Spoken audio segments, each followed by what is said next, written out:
माझा ए काय कंटिन्यू होत.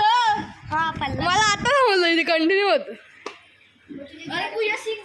मला 25 तरी पाहिजेत अजून ग्रँड मास्टरवर जायला.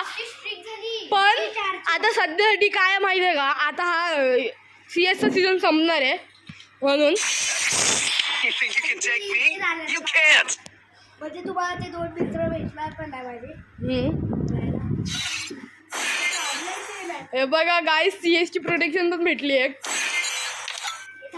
फर्स्ट टाइम इलाइट हिरोसाठी हे भेटतो का एम्ब्लम? नाही भेटत. डायरेक्ट गन मास्टरवर जायला लागेल आणि मास्टरवर जायला लागेल. तर चला यार, आजच्या व्हिडिओमध्ये एवढंच. भेटूया पुढच्या व्हिडिओमध्ये. Bye bye. लागला इलाइट हिरो लागला.